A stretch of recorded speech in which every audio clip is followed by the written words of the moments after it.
Well, just for context, this is a video. This video is part of a larger series where they get, like, for example, the first one I saw was like 6 vegans and then 1 mole, and I don't know. I thought, because to be fair to the psychics, like, it's really rare for the group of people to get the mole out. It's really, really rare. And I think that for the most part, you increase your chances when you keep whittling people down. But for some reason, people don't want to, like, continue the game for as long as possible. I think that's because if you get voted out, then you don't get the money. And I thought that everybody got the money, but I realized that you only get the money if you stay in the game and you're not voted out. And so, like, I thought it was, like, interesting at the end when Chantel was like, she already, like, she knew who the psychic was. Like, she wrote down who the mole was before she got on the show. I thought that was pretty legit. And I also think that one of the white guys, I think, the one who was like, he studied anthropology, and he was suspicious of the girl who was talking about Reiki. I thought it was interesting because he was like, well, how do you define a psychic? Because even the mole wasn't really, like, it's not like she was completely pretending. It's not like she was completely, like, out of the realm of spirituality. Like, she said that she like is in the business, quote unquote, but is not a psychic at the moment. She was like, her psychic abilities are blocked. So I kind of felt like she wasn't even, like, a good mole. But at the same time, it's hard to get a good mole because they need to know a lot about the subject, but, so that they're not obvious. But I thought it was a good episode. I don't know. That's just me. Obviously, I'm not a psychic. But I kind of left thinking that it was kind of legit just because of what Chantel said at the end when she was like, she knew who the mole was before they filmed. Okie dokie. We have passed enough time. Thank you so much for your patience. Maitreya. Hey. Our special guest for today. I don't think you saw, I shared that link with you, right? Yeah, I got it. Okay. I don't think people are ready for this episode at all.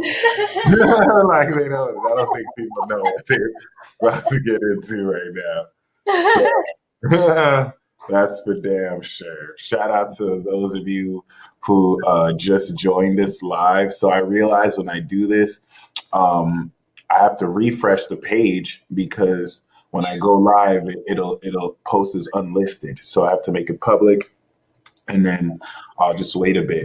But welcome to episode 122 of Peace Talk. I see Royal Gold in the live chat. Thank you for joining us. And any one of you who join us subsequently, okay, what's up, love? Kushan Mari. What's up, fam bam? So welcome to episode 122 of Peace Talk. There we go. We got more people in the live chat. Hi, Tay Deasia, Rising Phoenix. Episode 122. We got the master number 22 here, and we have a most special guest. Okay. We've already, like, chatted a couple times. I remember the first time I chatted with you was I was actually in the airport, and it was like such an amazing conversation. Right. Oh yeah. So I mean, compared with this one and the last one we had recently, I was just like, how dare I not invite you on a piece? You should have been on a Peace Talk a long time ago. Everything in its time, and we're hearing the 4 now, so I think that's really yeah, that's true. So for, please have a welcome round of applause for Maitreya Ebonaé. How you doing, my friend? I'm well. I'm really well. I mean, today has been very interesting as the moon's in Cancer, so and coming up to this whole like shadow coming into Mercury retrograde, it's been really very interesting, especially just with my energies. But I'm well. I've just kind of had some interesting musical time, just having some singing and raising my vibration. So I feel amazing right now. Yeah, that's something I really want to talk about with you. Your art, your path as an artist. You know what? I think we've spoken 3 times. I think that last time we spoke was the third time we spoke. Yeah. Because now I remember I spoke to you while I was in California. And that's when we were talking about, yes, I was in California. We were talking about how you used to be a Christian artist. Yeah. And, yeah, so I really want to talk about that. So other than that, you're in the UK, right? Yes, I'm in the UK. I'm in London at the moment. So, yeah, well, that's where I'm born, but I've been moving around a lot. But yes, this is where I am. Love digging the accent. It's Yeah. I know Americans and British accents. Like, what's going on? You said America is what? There's something about Americans and British accents. Like, what is it? We're infatuated with your accent, whether we admit it or not. Like, I know me personally. Recently, I've been like, damn, I wish I could just speak in a British accent my whole life without sounding like a complete idiot. It's like, this is the thing with British accents, because like we don't all sound the same at all. So when everyone's doing, I want a cup of tea, like that's not really what we sound like. Yeah. I know if I did it, I would just sound like an idiot because people would know I'm not. They know I'm not British, so they're like, "Why are you?" Like when we try and do an American accent, it does not cut it at all. No. But that's what trips me out. Like, I've seen some British accent. I've seen some British actors play American roles, but I didn't know they were British. Like, I heard them, and then I hear them saying and stuff, and Idris. So, like, the whole Idris Elba. So like the whole concept of like British people speaking an American accent is crazy to me. But I'm like we talking British accent, but it's just like hearing it the other way around. Like, wow, like you can do an American accent. Like, I don't know. It's weird. To be honest, like it is quite difficult. This is why like a lot of singers sing in American accents, because it's actually more difficult to actually pronounce certain, like the way that we pronounce our words is very difficult. So there is like a science to it. And now that one thing as a hold on, let me put this on Facebook. So one thing that I've realized with like the incorporation or the awareness of like grime hip hop in the UK scene is like the different dialects of British, like, and how it's not just like one, like, let me get a cup of tea, you know what I'm saying? Like, it's actually, which I think is unfair. Like, there's just like that image that people have of British people, but there's like a whole culture. It's like it's way deeper than and it's actually black too. There's a whole community, like a lot of yeah, exactly. Which is amazing. It's definitely. I definitely want to tour out there. I feel like I'd get mad love out there too. Definitely. Like London is lit. That's good. That's good to know. Is it cold all year round, or is it just like? Okay. British weather is very, very questionable. It's very bipolar in itself. The last few years, we've kind of had a summer, which we can't really complain about, but that's just due to global warming. So we can't really take any credit for that. But like, I mean, it's normally cold, it's normally raining, it's just normally miserable. Damn. Literally. Wow. That's very interesting. Lots of history with the UK. Yeah. But as well. But for those who aren't aware, what is your sun, moon, and rising? Okay, so I'm a Sun in Gemini and Scorpio moon and rising. So double Uh, Scorpio.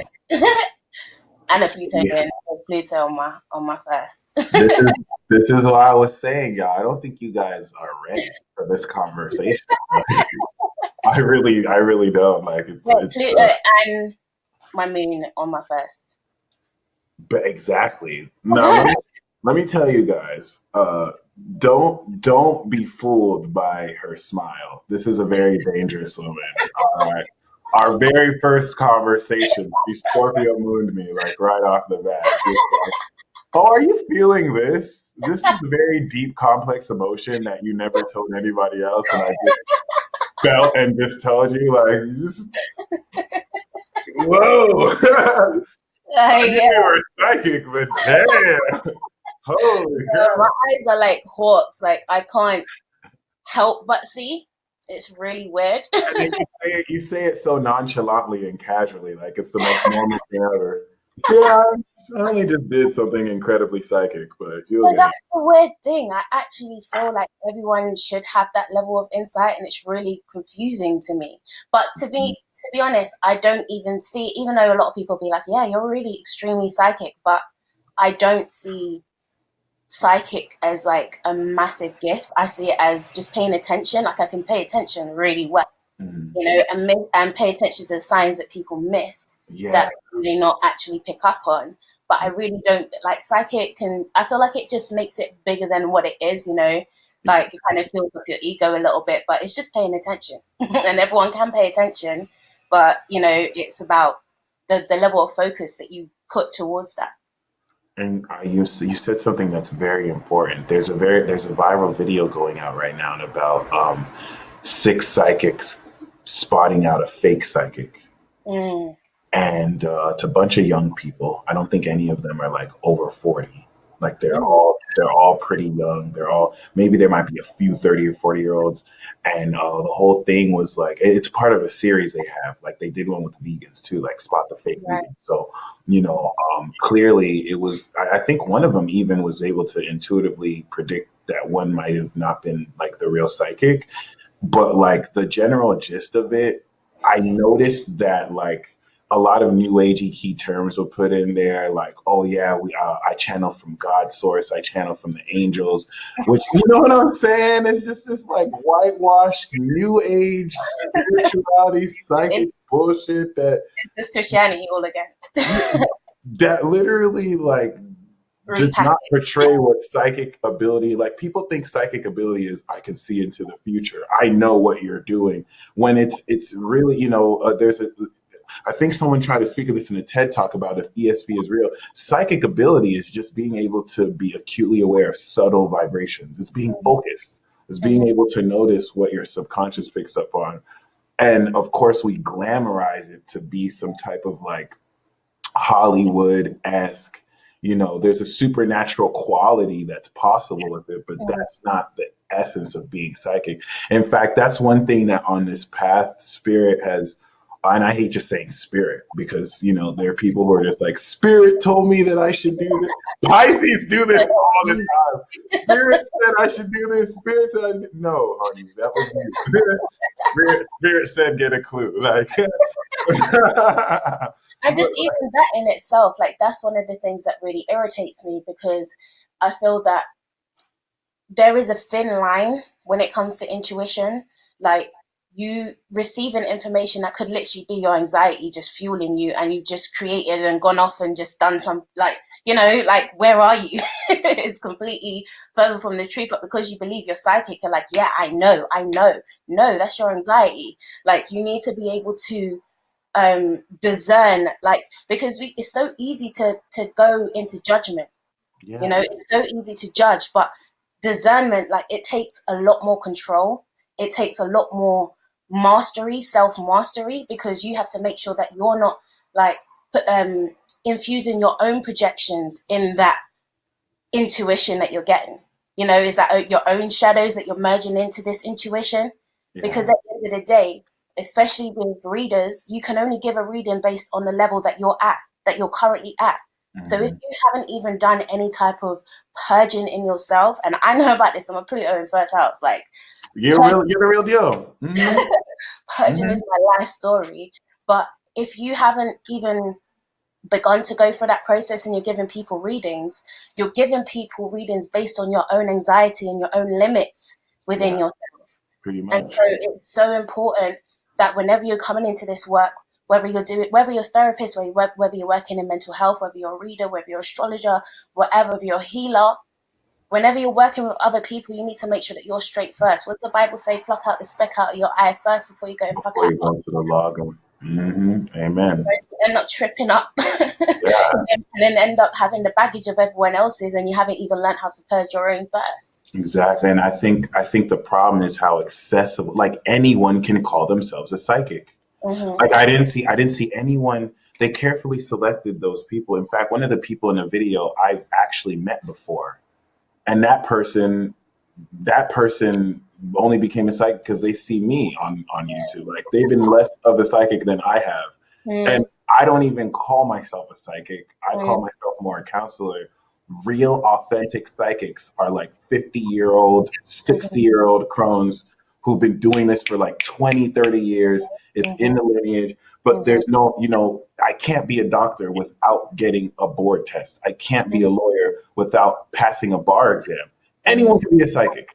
Anyone can literally pick up and be like, I feel intuitive vibes. I'm tapping into the spirits. I'm going to read your chart. And it's misleading because it's like you said, anyone has psychic ability. So anyone can read cards. Anyone can accurately read transits. Anyone can show you what's going to happen, but that doesn't make you a psychic just because you can do that. I can take a stethoscope and I can read someone's heart. I can give someone a checkup and it'll be accurate, but that doesn't make me a doctor. You know what I mean? So unfortunately, that's what we're facing. Like you and I, we've been called into this. Like I've done the initiations. You've had the experiences. We've gone through the doubt and whatnot. And other such of you guys watching too, which by the way, shout out to those of you who have joined. I noticed some of you said that you didn't get a notification for this. And I feel it's the way that we stream live, but please hit the bell. I've never told you guys hit that. Hit the like button if you haven't already, and click the bell to get notifications when I post videos and when I go live. But yeah, that's why I appreciate people like you who are authentic with what you do. And I mean, like you're out here in service for and with your gifts, and you're a very, very, very talented individual. I know our moon meets together in Sagittarius, so we're like a full moon right now, which is anyone watching, you got two Geminis. Every single one of my Gemini peace talks have been like nothing short of amazing. Because they're Geminis, what do you expect? Exactly. Nah, but it's real. But I mean, oh yeah. What were you gonna say? No, go ahead. Oh no, I was just gonna say like every Gemini peace talk from Amber to Sharmila to Jim Kincaid, and I know we had a few more as well. It's something about how we're able to just talk about things that really expresses truth. So, I mean, just keep that in mind, guys. Like, once again, like, get ready for the depth because we going in for sure. I think what were you going to say? No, and I was going to say I'm a progress moon and rising in Sag as well, so. Ooh, get ready for that cap. Where am I? when that cap hit, when I was progressive in Sag, I was going out all the time. I was just like, I didn't know what to do with my life because I didn't go through that cap, like the Saturn return and whatnot. When that went into Capricorn, I was working all day. Like, oh my gosh, that was when I started working for Lada, and like things just started. Oh goodness, now it's in Aqua, and I'm chilling. I'm back at school and whatnot. But yeah, the Sag one is your time to have as much fun as possible and just like express.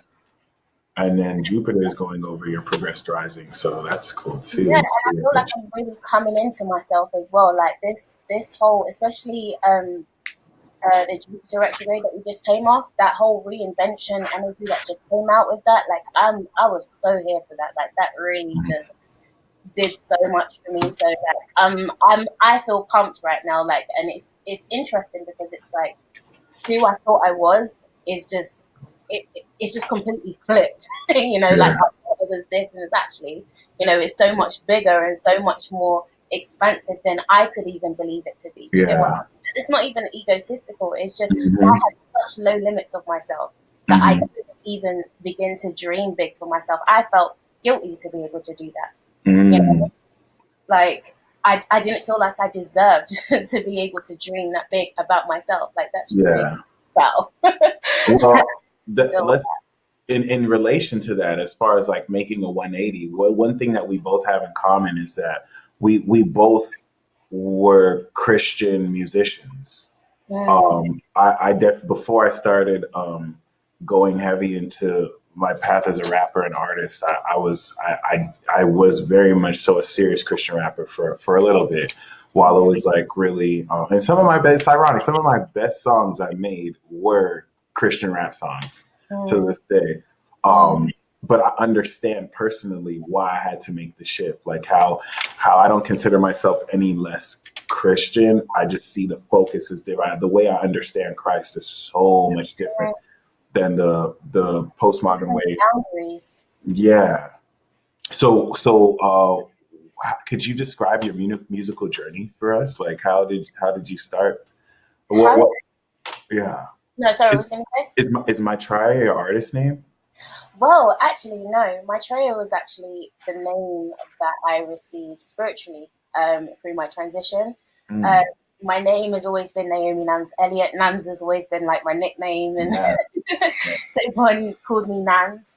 But I came from a musical family that was quite respected within like the UK gospel scene or church scene. My dad's a saxophonist, so I feel like that's where I got my ability to sing, and just no tone, because I learned so much from my dad. Everyone in my family plays an instrument, multiple instruments, including myself. I was producing as well, so I was producing all of my music as well. So I started doing music, obviously in church. I was a keyboardist, so I used to play in church, and that's how I learned how to produce. In fact, I taught myself how to play within 6 months. I could not go to a music lesson for the life of me. I could not. Theory did not make sense to me. And it's so interesting. I even went and did a degree that I did not complete in music. And I remember the last masterclass that I did in my university, if you don't know. I know we do, like, we cut down a lot of words in the UK. But the last masterclass that I went to, I said to my teacher, I was like, I don't know if I'll ever be able to understand music the way that, you know, like I'm supposed to understand music. Like, I feel music. I don't understand the logic of it. Like, although, like, there was something that I was able to do in through my playing that was, I feel like being a gospel musician, if this really kind of clicked for me, because I learned how to play through numerology before I even came out of church. So like I would learn to play by numbers, like, and if anyone's like has played in church, you've seen like people throw up numbers 3, 2, 4, like, but I understood the numerology in those numbers. In each of those numbers and each movement that I was doing. So I literally started like doing like intentional music, and I feel like that's what actually really amplified my playing, because I wasn't just playing for the sake of playing. I actually knew exactly what I was playing. I knew that when I went to the free, I knew what I was opening up on that free. Like, do you know what I mean? Like I really was like just trying to go deeper than the surface. Like I've always had that thing. I have to go deeper than the surface. So interesting. Very Scorpio. Right. But it's interesting that the church that I went to, well, I started off in a cult. but the church that I ended up going to was very charismatic, but it was also very, very esoterically based. Like it was lit. Like they taught us numerology. They were low key teaching astrology too, because they were talking about Kairos and Kairos moments and stuff like that. Like they were low key talking about astrology, and I'm like, well, it's only now. Chiron? Yeah. Wow. Imagine Chiron. Hearing Chiron in the church. And Chiron. Like, you know what I mean? Like they're talking all of this stuff, and it's like they're talking about timings and stuff like that. So yeah, like it really exposed me to a lot. But one of the things that coming into music, I always said that I didn't want to be labeled as a gospel artist, even though that's what people would try to place on me. Yeah. And I was like, no, I'm just an artist. I'm someone who, you know, if you look at any of my music, I've got like all my music on my distribution. Like, if you look at it, it's like I think there's only one song on my EP where I mention Jesus, the name Jesus. Every other I'm just talking about life and my experiences and how I've been able to heal through my experiences and stuff. And I wanted to be able to just connect to people on a very, very real level. And I think at this point, I was already transitioning. I've been transitioning from like 2011, you know. But that was a very heavy transition year. That was the year I transitioned too. Oh, really? That was 2011 is the year I became, like, I've been Christian my whole life, but 2011 was the year I rededicated myself to Christ because of an event that occurred that made me question whether I was going to go to heaven, because 2011 was the year that Harold Camping was like, Jesus was going to come back. And I was like, that's total bullshit. But what if he was right? What if he was telling the truth? And what if he was right? Did I live my life like a real Christian, or was I a lukewarm Christian? I don't want to be spit out because I wasn't hot or cold. So that was that same year I witnessed and brought two of my friends to Christ.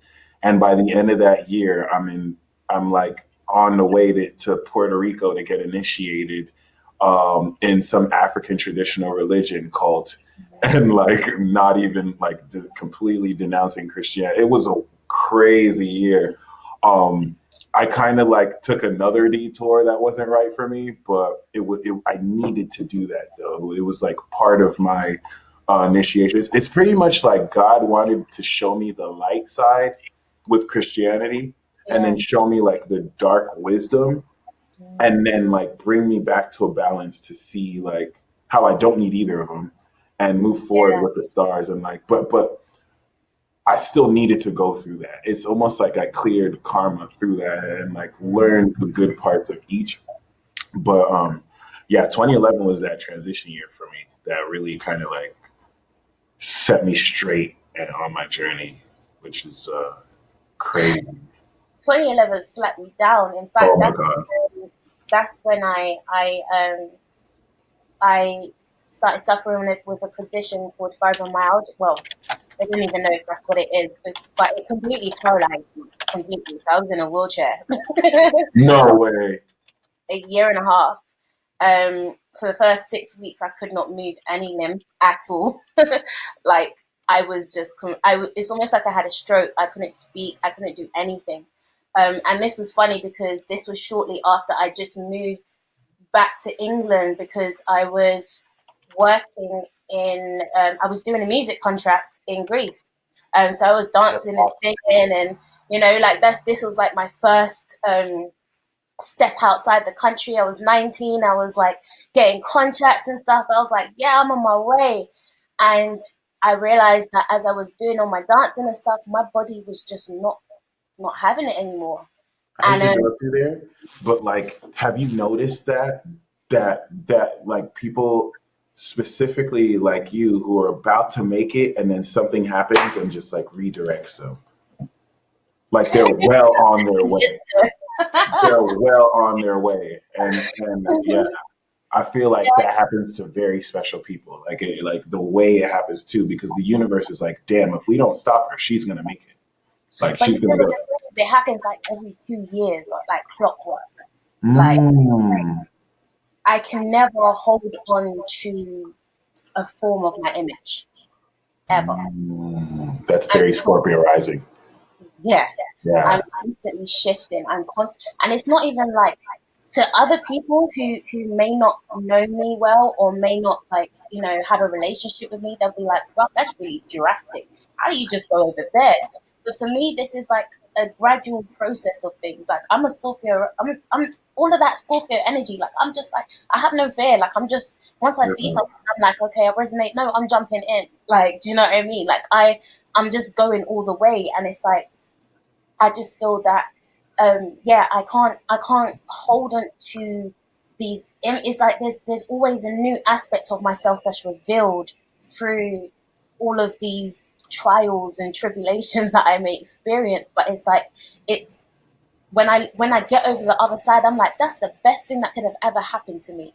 If anyone is on who's checked out like my story with regards to mental health and stuff like that was a crazy, crazy experience. And to be honest, a lot of people who would have gone through that personally probably wouldn't have been able to survive that. But it's like, for me, it's like, okay, I will face all of this darkness, and I'm like, yo, that was nothing. Like, so nonchalant. Like, that was cool. Like, I'm good. Yeah. Like, I learned what I needed to learn. Like that, just it popped on a light bulb that I needed to have on. That's beautiful.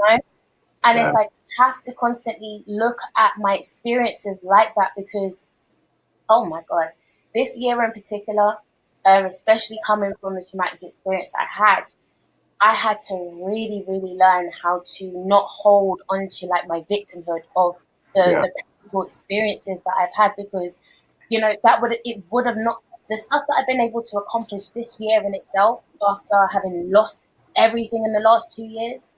It's only because I've had to have forward thinking.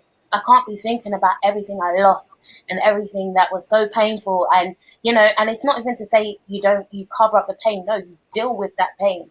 But I can't hold on to what is gone. Like everything moves. Like life is continually moving, and if you keep yourself stagnant in these spaces, like how do you expect yourself to actually evolve from your situation? Exactly. Without any trials, without the struggle, and that's what I appreciate about Scorpio energy. It's the raw, gritty, dirty work that people just run away from, and that's why you can tell if someone's real or fake with Scorpio, because if they're fake, they didn't go through Scorpio. They didn't go through death. If they're real, they went through it. If they're fake, they try to skirt around it or trying to fake it. So that's There's something that, especially with Scorpio moons, that like because it's so weird. Even if they haven't like gone through it, somehow they can still act like they did. Like somehow they can still act like like I got all this knowledge through the experience, but you haven't actually done the healing process to actually go through that. And that's what really irritates me sometimes, because it's like, if you're gonna be, or like, you have to be authentic with this. Like, who are you fooling? Yourself. If all you're doing, like, because social media has become like, especially with all this new age, it's like everyone's got their sage on their Instagram and their crystals out and everything. It's become like a new trend, the new trend. And it's like, you have to be careful to not allow yourself to get caught up in the hype of things and not actually be keeping yourself grounded in what you actually need to be doing, which is healing yourself, which is purging all of your karmic influences. Or do you know what I mean? Like, what are you going to, like, do you really want to be doing this whole thing again? But the best part the craziest part about that, the lighting of sage, the practice of spirituality, which is a 12th house affair, connects to the 8th, connects to the 4th, the lighting of sage, the reading of cards, you know what I mean? Like the application of spirituality is inherently a private thing. It's not something that's supposed to be broadcasted publicly. You know what I mean? Your rituals. Yeah. Like the spin I personally put on them is usually just to kind of like point that out, and also to kind of give it a different light and make it more, community as opposed to making it like a trend, as opposed to doing it because I think it's cool. Like, look at me, like this sage, look at me, like, um, do this ritual, you know what I mean? But um I'm even coming to terms with certain things that I personally have to change, as far as like how I talk about these things, what I actually do. Um it being a lot much more mature now. It's because we got into this especially before our Saturn returns. Like we're only now stepping into adulthood. Like, see, there's a lot of wisdom our parents told us that makes sense now, like the end times and the false prophets that are out here now, and like pretty much using these religious structures as like Even uh, the Great Deception. This is the new age movement, I think. this is it. This is totally. I mean, this new age of Aquarius is going to dead all that, but it's definitely fascinating to see, and in some ways we take part of it, but it's also net. I feel like we're also meant to like infiltrate in order to draw out those who are lost. And that's what I kind of think is interesting about Geminis on this path, because most Geminis at some point have had to do some call of service to God, where we have to use our skills to bring people to Christ, which is that Gemini vibration, the doorway into truth.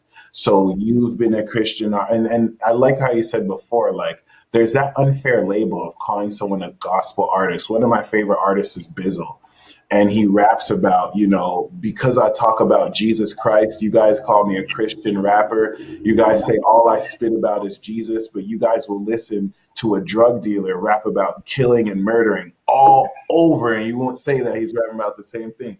All hypocritical. And it's like, you're a Gemini, I'm a Gemini. Kanye West is a Gemini. He's literally I feel like a lot of people are suspicious about his decision to stop making secular music and to really go gospel. But his first single was Jesus Walks. So like, this is a man that has always had a relationship with Christ. And the thing that I think is inherently misleading is the distinction between secular music and gospel music. God is not up here in heaven like, well, I'm not going to listen to the secular music. I'm only going to listen to gospel. Like, God does not think like that. God does not section music like, oh, well, this is not of me, but I'm going to listen to these people chanting choruses of him. No, God is listening to the windows. Drop down my butt. Like, every single expression of music, whether good, bad, or ugly, is an expression of God. And there's some people who don't get that because they feel like they can distinct, this is evil, this is good. But it was the tree of the fruit of the knowledge of good and evil that created the duality for you to even see what's good or bad. So to even delineate it is pretty sacrilegious in and of itself before you give some kind of image to this God you worship. So it's just so very profound how the understanding of, like, Christianity or God is still very much so misunderstood. I'm a huge believer that Jesus walks amongst us and people will not recognize Jesus because he hangs out with the drug dealers. He hangs out with the sinners. And they're expecting someone. They're expecting someone who goes to church every Sunday and pays tithes and lives a Christian life. Jesus never said he's Christian. Like that is what really got me irritated when leaving church, because I went to a very charismatic church. I'm seeing healings all the time. I cannot deny that. Seeing like crazy deliverances and stuff like that. Okay, cool. But where I got irritated is like, you lot are getting so happy in these four walls and you're supposed to be for the world. Like, why can't you take this out of the walls and have your healing and deliverance services in hospitals? Like, why can't you actually go to the streets? And because this is the thing, this is the battle as well with those that are in the church, especially with Christian artists. It's like, you try to go out to try and be like, okay, I'm going to bring Christ to the world. you know, but that becomes secular because you're outside of the door of the church. But it's like, even the word like, what does it say? The called out is the ecclesia. That is the church. Those are called outside of the church, out of the four walls of the church, and actually doing the gritty work on the streets where it matters. Yeah. Like, how does it glorify you if all of the tithes and the money that you're paying is going into all of these glamorous lights, you know, to be able to have all of this glamorous entertainment for a Sunday service? Yeah. Yet you've got people out on the street that are suffering, who can't, who are homeless, who are sick. Tupac said that. Doing any of that. Tupac said, "Do you see how big these churches are out here? Mm-hmm. You could let homeless people in there. How come God didn't let them stay in these churches?" Mm-hmm. And it's like there are many churches who open up their space for nonprofit work. This is why they're tax exempt entities. So they do homeless shelters, they do donate, but there's still a fakeness to it. It's still a social club. The main, like what Paul called Christians to do. I mean, it's so amazing because at the end of the Bible, it was basically Paul and Jesus just like, yo, the church is dead, B. Like, be careful. He basically described the state of the church today. It's like, these people worship me. They act like they worship me, but it's just a social club. Their hearts aren't really in it. And these are people arguing doctrine. These are people who are sinning. They're people, it's just like today. But what does Paul call us to do? Paul calls us to heal the sick, visit the prisoners. No one visits the prisoners. Take care of the orphans, takes care of the widows, the real practical work, instead of just staying in your four-walled church and you know what I'm saying, judge other people the real Christians went out there and risked persecution to spread the gospel, to go out there, like you said, in the street. And you know, it's amazing. I feel like whether you believe in Jesus or not, you can still do that work because it's all about the actions. Exactly. And you know what, like, even just the whole thing of like, okay, I would see all of these prayer services, but I'm like, God only manifests itself through you. Like, God, you are the manifestation of the God that you serve. So what are you doing to solve these issues? Yeah. You know what I mean? You can't be, and we still do it again. Like, this goes both for the spiritual community as just as much for the Christian, because we've taken a load of religious practices and programs and merged it into spirituality in this new age. We're basically worshiping angels now and like calling on them and like bringing Christian terminology into us. Spirituality should be more scientific than religious. But that it is what it is. But yeah, I think it's amazing because it's our generation that's going to go through it. Like, we're the ones that are going to have to really like address this, change it. And I will say, in good merit, we are doing that. It's not all bad. We are coming into progress. There's a much healthier dialogue about this, even though it's still inherently misunderstood, even though there's so much disinformation, even though there's just like deliberate cherry picking of information. Like, confirmation bias is a very ugly thing in the scientific community, in the religious community, in the spiritual community, and people only want to pick from fruit that basically confirms what they believe and won't necessarily acknowledge the truth that contradicts what they believe.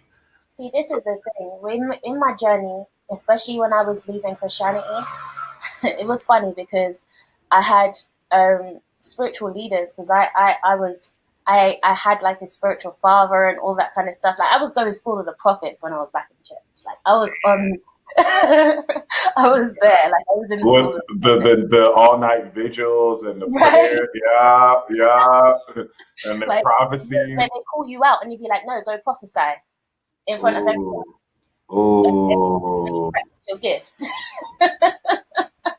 This is where you practice healing, right? All right. Spot. You know, so you had to be verified on the spot.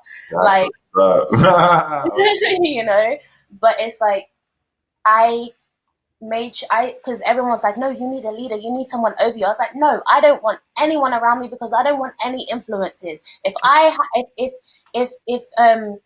like, I know everyone has that feeling to source, or has that connection to source, or whatever you want to call it.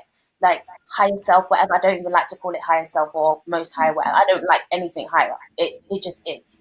But like, I had to. Everyone has that innate connection. All you have to do. The problem is that people don't want to take the time to just sit in and figure out what that is and define that for themselves. What did Adam do? He defined his reality. He called the animal. He named the animals. He named his reality. And what we're doing is we're so stuck on the program of what's being presented to us, because we're too lazy to go on that journey to really find out for ourselves. Do you get what I mean? And so it's like, I had to be like, no, I don't want no one influencing me. I want to discover this for myself. And where I'm at now, I would have never thought I'd be here, because I was one of those people who was, trying to be the apologetic for the conscious community, being like, no, you don't know God, I can show you God. Yes. I was one of those people. Yeah. That was when I was making my transition. That is literally what I wanted to become, a Christian apologist. So that I can. And I was reading this book by Ravi Zacharias, who shout out to him. Like, he's one of the Christian scholars that I think is amazing. He's super awesome. But a lot of what they were saying is, don't listen to people, listen to where they're coming from, so you can, instead of trying to defend Christianity, you need to understand their blocks to it. And, I just think it was so interesting while I was learning that. That's when, God was like, let's shift your focus. You know what I'm saying? But it's crazy because other people can say that wasn't God that said that. That was the devil who said that. You know what I'm saying? That was a negative influence because you walked away from the Christian path, which is really unfair to say, because now you're pretty much so now narrating someone else's path to what you believe it should be. Exactly, but it's actually really insulting as well, because with my journey, I remember, because how I started leaving churches with me moving all the way to Birmingham, and that's where I started university. So I left my church that I was at, where I was basically they put me the musical director over 5 different branches. And they were trying to move me through to work with the youth and stuff like that. So I was trying to build myself up there. And then I remember just 2011, I was like, yeah, you need to go to university. And took me over there. And then I realized that I didn't want to settle in a church. I couldn't. I just didn't have it in me. And I was like, where is this feeling coming from? Because I've never missed church. I love church. I would be there in the week too. But there's something that just couldn't allow me to be in the building, because it was the experiences that I had at home were so powerful. They were more powerful than they were in church. And I was going to church seeking for the experiences that I was having at home and couldn't find a match. So then I had to be like, okay, what's going on here? Because I know I'm cool. My relationship is solid, but it's this stuff. This is not matching up. Why do I feel like I have to be going to church every Sunday? Why do I feel like I have to be so ritualistic about my relationship with God? And the moment I started taking away the ritualistic aspects of stuff, I just realized that it was so much more simple. And I created so much anxiety for myself, unnecessary anxiety, because it was so much more simpler. Do you know what I mean? All I needed to do is and the thing is the fear that comes along with it. I will never forget the first time I allowed myself to question God, because I would always have those questions in my mind, how, one of the questions I always have is with Genesis, so with the Bible. So I'd be like, but there's no beginning and there's no end. Isn't that reincarnation? Because you've got Genesis, and that's not the beginning of the Bible. You've got the fall of Lucifer, but then before that you've got the pre-Adamic race, and then you go to Revelation, you've got the tribulation, you've got the New Jerusalem. What is that? Is this going to happen all again? Mm-hmm. You know what I mean? Especially in, I don't know if you caught that scripture. I think it's in either 1st or 2nd Peter. And it's talking about the earth standing out of the water, in the water. So it's actually saying that there was a flood before Noah's flood that had actually decimated the earth. So, like, how many destructions have we had here? Like, is this, do you know what I mean? Like, Yeah. I remember I was so scared to just ask those questions, and until the point where I had to be like, no, like, how can I be so afraid of this God? Like, if God is supposed to be loving, why am I so afraid to ask questions? Do you know what I mean? Like, It's very true. And in fact, and it's like even to this day, like when I question, when I bring up to my mother certain like questioning, you know what I'm saying? It's very much so dismissed. And not just my mom, like there's people in that generation. It's very dismissed. It's like instead of acknowledging the question, it's like don't question it. Like don't even there's going to be deception, there's going to be difference. It's very, it reeks of like someone who's been brainwashed or someone who's just so stuck on that faith they don't really know anything outside of it. And especially as a woman, you know, if you do research, there's no historical evidence of Jesus Christ. There's no historical evidence of Paul or Saul. Not to say that they don't exist, but there's really little to no real historical evidence of these figures. Maybe Paul, maybe you can say there's Paul, but But you then read. even with Paul, you have to question, like, most of what we get from the Bible is from Paul, not from Jesus. And the book is supposed to be about Jesus. Well, the thing is, well, exactly, yeah, and I mean, let's not even talk about the fact that the Gospels were written like supposedly 100 or so years after the date it happened. So that's like you dying right now, and then 100 years later, someone writing a story about you. Like, well, this is what I heard happened, and there's no original manuscripts. You cannot, to this day, find an original manuscript. Everything else was copied. So the Bible, every single book in the Bible was made up.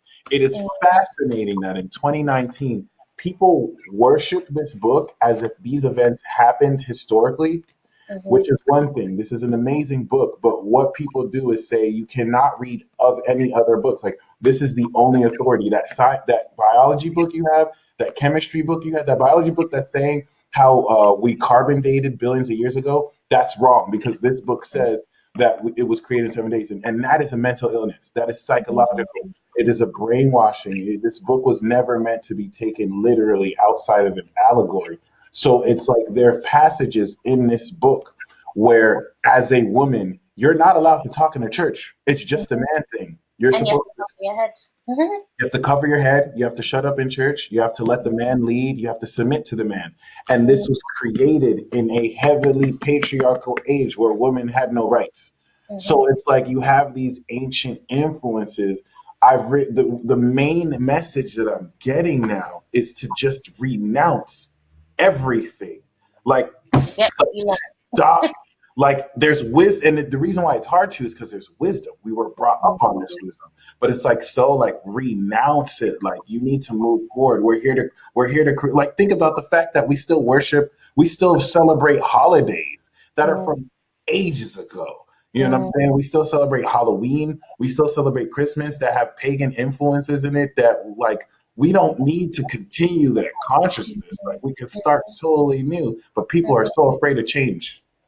You know what it is as well? It's also really maintaining that childlike essence, which is what the Bible even talks about. Because as an Yes. adult, you're fixed in your mindset. You're Yeah. already solid. You're already, all of your ideas and everything's already fixed. But a child is just, it's always mutable. So it's like, it's forever, it's just malleable. Yeah. So it's like, it's the moment that we just learn to just come back down. And this is why, especially inner child healing has been so empowering for me, because especially a lot of us, especially if you come from like really abusive families, it's hard for you to be able to allow yourself to go down it, because all you trust is your family and everything that you've been told, and you're scared to question, you're scared to affirm yourself, you're always self-doubting yourself. That's where imposter syndrome actually comes from. The self-doubt from especially abusive upbringings and childhoods, where you continually second guess yourself. Yeah. which And we're like trained to do. We're trained to second guess ourselves. We're trained to give up our authority to a higher being. mhm, That I really honestly believe the original iteration of the Bible didn't even have these doctrines here, because all these stories were stolen from other religious civilizations. You mhm, took the wisdom from them, turned around and said that these people are pagans and they're Gentiles and they're demonic worshipers, even though you stole their gods, you stole their religions, you stole their way of life. And then you Christianize it, not whitewash, but you Christianize it, which was a huge thing that happened, where narratives will be changed because, oh, this is too sexual, so we have to right, purify. And like this all happened within the Dark Ages, and you have people giving their life to a narrative that was created by a bunch of people who wanted to control pagan influence, in that sense, syncretizing everything, which is yeah, but which then is it gets worse though, because when you look at so for example the story of Jesus and at the cross, and that is the foundation of the Bible, of him dying at the cross, but that scripture was added in the later translations. It's not in any of the previous translations of him, being um killed by despair. That's the only thing that actually confirms that he died. Apart from that, where is he? Even when they're talking about he was disguised as a gardener, no, he was not. He was not in two states at one time. No, he was disguised as a gardener, like the Bible said. You know, and this is why I'm actually the Islamic perspective of the crucifixion of Christ. I'm kind of I'm veering towards their perspective what of is the Islamic perspective? that the bodies were switched. Oh, really? Why they don't affirm him as a prophet? Or yeah, they say he's a prophet as opposed to like the Yeah, sorry, they say he's a prophet rather than the son of God. yeah, which makes a lot of sense. Like it's weird because if you do look at the Islam account of things, there is deeper wisdom with Mm-hmm, with the Quran mm-hmm, and how they interpret their stories, and um they always kind of say Islam is more militant because of verses where they say like if you're against Allah then we're against you. But yeah, there is a very amazing, interesting wisdom to that let's theme. Jesus, question that as well, because if you think about it, like everything that is not Western is demonized, everything that is not Western is and that's it's what and kills me. it's neutralized as well. Like it's desensitized. Like you have to Yes, but the like Western turn took the it from them though. right. That's the worst. It's like you steal it and then you demonize it, take it for your own, and then basically just brainwash a whole next generation of people. Mm-hmm. Dilute. I was talking to Blake Mitchell the other day, and we were talking about how a lot of the westernization and the syncretation of these deities like really misunderstood beings like Archangel Michael, which is really much so more aligned to the stars. All these beings come from the stars. All these stories come from the stars. Astrology at some point, like David said in his Age of Deception video, was hand in hand in Christianity. It was an instituted effort to separate them because of how they wanted to deceive and pull more people into religion. So it's like, you have canonically these beings who have been, of course, westernized or Catholicized, and fetishized to mean certain things when they're all interrelated. Like Jesus is supposed to represent Ra, Jupiter, and Set is supposed to represent the devil. You know what I'm saying? But there was a Ivy League professor that was able to read the Bible and realize that the depiction of Lucifer is not truly the way Christians present them. If you read the Bible soundly, there's not much in the Bible to allude that Lucifer is an evil being or like a bad being. It's someone who frequented heaven, talked with God. He looks like an overzealous prosecutor, not someone who is evil and wants to see. Even though you see verses like the lion and the devil coming to and fro, it's just you can't really link that to Lucifer. It's almost like that was a reach where some people like decided to link the two, and there's a lot that in translation, because remember, it took a while before the printing press came and revolutionized the world. Before then, people had to rewrite stuff, rewrite it, translate it, read it, rewrite it, and there's meaning that's lost in translation when you're reading it from another language and they might say things different. There's some people who took a translation of, who is like God, or certain things Jesus said to mean certain things when, the inflection is different, or it's not supposed to be as extreme. And then it totally shifts the narrative into meaning something different, which completely now, brainwashes the whole populace of people. No, do you know what? There's a revelation that I got that just dropped in me the other day that I was just like, whoa, I never saw it like that. And it was about Lucifer.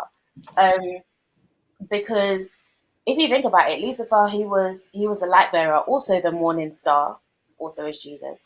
But at the end of the day, he had all of these gems and jewels. He was the most beautiful being in heaven. Mm-hmm. But what I find really interesting is that he was the reflection of the light of God, right? But if you really look at what was actually happening in heaven at the time, like, really, Lucifer was like, actually, he didn't just how they talk about the fall is like, oh, it's negative because he wanted to become God. No, he actually was God, and God was actually taking his reflection, acting like that was his light. So, it was an expression of God in the form of light, which Bobby Hemmett said Lucifer, the devil, or Lucifer, not the devil, is supposed to represent our pineal gland, because that is where we see light. It bears light in order for us to see through our retinas. It also connects to called the Lux gene, which is a light gene. That's what that whole Lucifer thing, even Luciferians, they're trying to activate that Lux gene. That Lux gene. Exactly. Yeah. But it's like, when you look at it, it's really what happened in heaven was a rebellion of, like, these angels are prisoners. This is why the hell are you talking to angels? Like, they're enslaved under this false light, this false acting as God, which is not God. Because if you think about it, look in the Bible. Who was it? Oh, I've got the figures somewhere. God killed over 2 million people, I think it was, and the devil killed probably like in double digits, like probably like 10 in the Bible. So who's really God and who's really Satan? Well, see, that's the thing. Like, it's very irrational, and if a careful analysis and reading of the Old and New Testaments shows you a fragmented. Because remember, these are all books that we're talking about 40 plus books that somebody decided to canonize. A group of people were like, we're going to let these books be the Old Testament. We're going to let these books be so there's the book of Enoch, I forgot what it was called, another set of books, not the Pentateuch. I completely forgot what it was called though, but books that were supposed to be in the New Testament, but the Apocrypha, yeah. And like, it was a lot of biasness that decided and determined what books are canonized to fit the certain Christian narrative that they wanted to fit. The New Testament does not mix with the Old Testament. They're totally different books. The institution and invention of Jesus was to try and change the image of God as a jealous God into one that's approachable, that people can come to, because none of these books are really as related. They're written by different people. And like, there is that whole not sophist, but, there's that rendition where, Sophia is the serpent that freed humanity from the bondage of this self-proclaimed Jehovah God. So there is that slant to it, because if you think about how irrational that is, you literally have in the book, in the Pentateuch, where Moses is interceding for the people that he led out. Like, God, you made me lead these people out of Egypt. Yeah, they're annoying as hell, but why are you going to kill them? Like, please. And that was supposed to, of course, indicate a faithfulness to God that you have to have, where people are so brainwashed, they don't even realize the vindictiveness of a deity that you say is all loving. and that you just basically Stockholm syndrome your way into having faith and just hoping that your prayers will be answered. And what really confuses people is prayers do get answered. People think that because they see apparitions, because they have signs, because they get prayers answered, entities can answer prayers. That doesn't make them the most high. You know what I'm saying? People always want to talk about their Christian experiences. That could literally been a demon who's fronting like that. Then that's giving you what you want. Like, you don't really know. No one really knows. You know, you saw Jesus. Exactly. How do you know what Jesus looks like? Exactly. There you go. There you go. Like, literally, like, I have to question these people because I'm like, yo, how you telling me you saw like I remember my spiritual father, he was like, the reason why I know Jesus exists is because I know I saw him physically with my own eyes. I was like, but how do you know what Jesus looks like? Like, who, like, do you know something that I don't know? Like, Jesus had flashed his picture, his passport, like, this is what I look like, guys. Yep. This is my hair. Yeah. Do you know what I mean? It's like, oh, you have to question. And even the Bible says what? That even the devil can appear as an angel of light. So what are you really seeing? Yeah. Do you know what I mean? It's like you have to question all of these things, because it's like, it's so easy to give away. I almost see it as like giving away your consciousness without allowing yourself to actually go through the process of thinking for yourself. Like, you just, like, take it out, hand it on a plate. I don't need it anymore. Like, you're allowing people to think for you when you don't allow yourself to go through that process of understanding yourself. And I'm the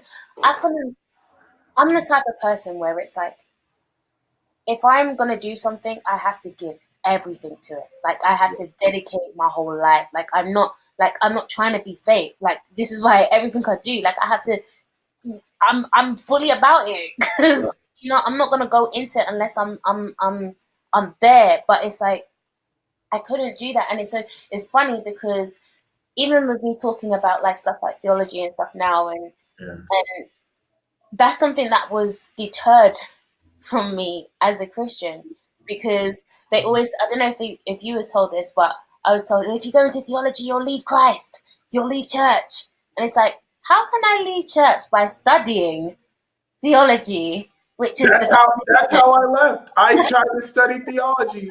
I left. I read a book about someone who was studying theology, and he left because he found out too much. It's like, whoa, hold on. This is not what I was looking for. Right.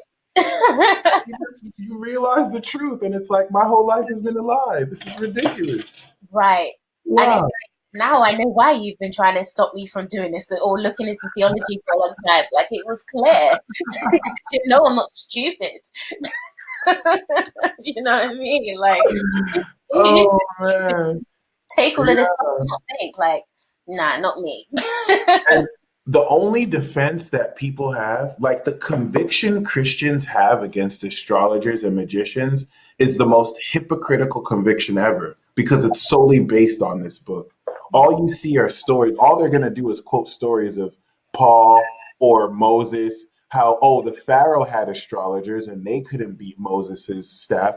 Oh, Paul was talking to a magician. They burned those books. The magician tried to come up to Paul to buy power, and God reduced him. Honey, that is a story in the book of the Bible. You need to understand reality for fiction. You can't just sort a story from a fictional narrative as proof as to why magicians are bad. You can't just, that's literally like me saying, oh, I read this book in Spider-Man, and Spider-Man, the power of Spider-Man was more powerful than the astrologers in the book. Boo, Spider-Man is not real. Like, you're not talking about anything real. Don't try and cite Bible verses as proof as to why divination is bad because you read it in a verse. Like, people but this is what doesn't make any sense. You're contradicting yourself. There's divination in the Bible. What are they doing? Casting lots. What is that? That's what priests are ordained to do. You're doing necromancy. Were you talking to God? Were you talking to Jesus? Is that not necromancy? Is he not dead?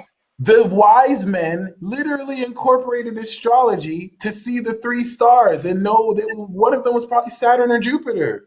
And they were able to find out based off, you know what I'm saying? So it's like the Bible nowhere in no terms explicitly even says that it's wrong to do. It's just an interpretation that people use to gain more influence. It's very sickening. But it doesn't make sense though, because like if you look at people like Daniel, he was Chaldean. So you praise Daniel, but you reject his wisdom. Yo, them guys, they were on their astrology, they were on their divination, they were on all of that kind of stuff. So he didn't eat the meat of the kingdom. He did his own magic. He interceded with the angels. Archangel Michael and Gabriel visited him like, yeah, I know you were praying to me, homie, but these demons were fighting your boy. So that's why it took a while for your prayer. I love that story. I'm reading the book of Daniel currently too. Like I'll still read the Bible, by the way, because there's wisdom in it. But it's not something that I'm going to just like completely forsake other wisdom because it wasn't said in the Bible. And that's something that just needs to be broken through like once and for all, because it's thankfully, you know, you have the opposite side of it. There are people who feel like the Bible should be burned, and no, like there's a reason why these religious structures, there's wisdom in every single religion, but we've reached a place in humanity where we can put it aside. We can move away from it. Please, like we can move towards more scientific principles, and like we have an opportunity to create a new spirituality. Like that is our greatest lesson. And that's what Pluto and Sagittarius is going to do. Like Pluto Scorpio, we represent the end of the old world, the end of old beliefs.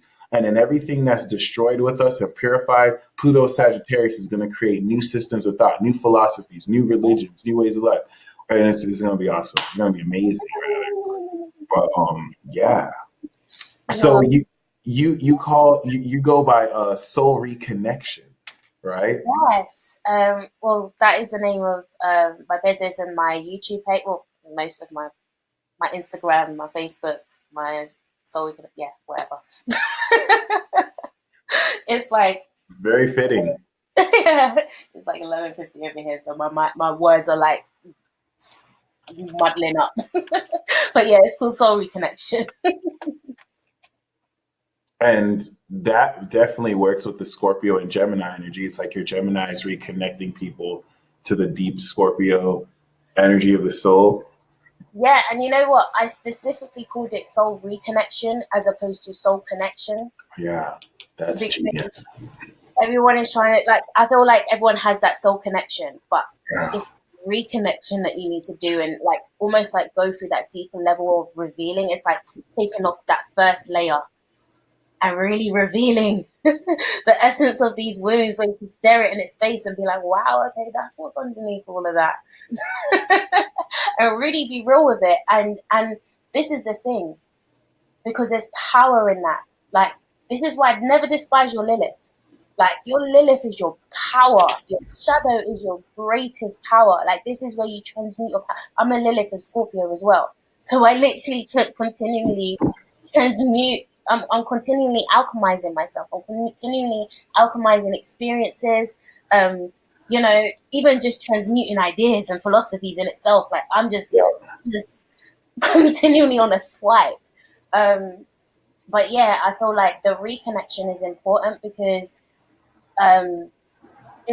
we all have that soul connection in terms of like when you're doing music, when you're just expressing yourself creatively, like it's almost like that flow state. But understanding that flow state, understanding the essence of where it comes from, like all of that, like really stripping all of that down. Yep. Like, that's the second layer, like that's the reconnection aspect of things. And discovering that, like that's where the power really comes, because it's almost like you can target the energy much more strategic. It's like bullseye rather than, oh, I'm just, you know, expressing my creativity. It's almost like it's intent. Like when I write my music, like especially the stuff that I started writing post church, there's a song on my SoundCloud that's called Home to Eden. This whole song is literally an incantation, like positive incantation. It's literally saying like I'm coming back to center. Like it's all to do with like for example, the word home. Like when you break that down, what is in the middle of that? Like the vowels in itself are specific, hold specific vibrations. If you don't know what you're doing, like you need to know what words you're saying, why you're saying it, like where the essence of these words come from, like what vibration. Like I even go so deep in terms of, I told you I'm a producer, so in mastering your music, like putting it at 432 hertz, which is the vibration of the heart, rather than the default 440, which is actually destroying your cells and your energy and everything. Like this is what this music is on 440 hertz right now. Adele does her music on 432 hertz, which is why everyone's like, "Oh my heart," you know, because you feel that music. So the difference between 440 and 442 is that extreme. That's It's amazing. very extreme. Like Wow. you feel it. You can go online and do like the test 432, 440 hertz. You will feel 432 in your heart. Do you get what I mean? Yeah. So it's like there's science to these things that you need to be able to understand what you're doing, but that only comes with really understanding yourself. Yep. Do you get what I mean? Very true. So yeah. Very true indeed. And so what really inspired you to found Soul-Reconnection as a business? Well, if I be real, that was a kick up my backside. It was like I didn't have a choice. This was my leap of faith. Yep. Okay, let me be real. Because as I'm an artist, so that was my path, and me actually starting Soul-Reconnection was like, at first I was actually, it's what I do naturally. It's not even so much a business for me, because every single one of my friends or anyone around me, you're gonna have like these type of deep conversations that's gonna be so like healing anyway. Like that's just the type of person I am. So I remember having these conversations with my friends, and they were like, and then I started doing like tarot, and like started doing my astrology readings, and they're like, "You need to start a business. What the hell are you playing at?" Like, and I was like, "No, it's not me." And it was imposter syndrome, because I felt that everyone else had been like in this outside of Christianity a longer time than me. So I felt like my addition or contribution wasn't enough. Oh, okay. It was like, yeah, you come from Christianity, you're already programmed. Oh, yeah. Do you get what I mean? So I think it even took me so long for me to even call myself an astrologer, because of that as well, and because of like the negative kind of aspects you get to that when you've been in Christianity for so long, being told that these things are demonic and stuff. And then you start doing it, it's like, you know. But essentially, I started my business because I'm so passionate about healing and self-discovery and self-development. Like, it's something that I do daily. Like, this ain't no joke. Like, every day I'm doing some kind of reflection. Even someone could do something bad to me, negative to me. I'm going back into myself, and I'm like, what is it that I'm projecting in this situation? Because I need to take accountability for this. This isn't them. This is me. Like, that's how like deep I go, because it's like I have to constantly be refining myself. And so I am in the process of like my own struggles of dealing with my own mental health, going through struggles of sexual abuse, going through like multiple different struggles that I've been through in my life. I realized that there's a way that I've been able to transmute these traumas in a way that it's not to say that I'm not affected by it. You'll always be affected by certain things, but it's no longer a weakness for me. And I was just like, I want to be able to teach people and show people and not even be an example, be the proof, because everyone wants to be an example. Like, no, be the proof in the pudding. Like, you do it yourself, heal yourself, and then be that proof so that everyone can see actually it's possible to heal yourself. And so, yeah, that was kind of like the motivation behind me creating Soul-Reconnection, and just being like, you need to take care of your mental health. We need to not neglect these things inside of ourselves. Like we can't just shove it under. And I think as well, because of the manifestation of what fibromyalgia is actually a manifestation of trapped trauma. So all of that pain that I get in my body, that's the trapped pain that I've had to be carrying for so many years that is just manifesting in my body. Like, I understand how trauma can make you ill, and I want people to just understand it doesn't need to go that deep. You know, you can actually just help yourself way before you get to that point, just by, you know, just doing the right processes to heal, really. So I know that's really long-winded. That's my typical Gemini coming out. I love I don't even know if I answered the question. I love being a Gemini. I mean, it's what's said was said. Fine, let's flow everywhere, won't we? And so what gifts and what services do you offer? Okay, so yeah, I do offer astrological services, but I do offer inner child healing, shadow work mastery, emotional mastery. So I'm doing a lot of things that are helping you to really understand your come into a place of emotional intelligence, but really go deep into not only just uncovering all the pain, so you're like, oh my gosh, I'm so hurt, but learning how to transmute that into a place of power as well. So if you head over to my website, you'll be able to see the long list of different services that I do offer. Which I do have in the link below, the description box below. I got your YouTube, I got your website, and I got your email, thankfully. Yeah. So let's play the 3 questions game. Okay. We'll take turns asking each other questions, and you can start first. It could be about anything. So Okay. I'll answer the question and I'll ask you a question, and then we'll go back and forth 2 more rounds. Okay, cool. What is the most powerful thing that you've learned in your Saturn return thus far?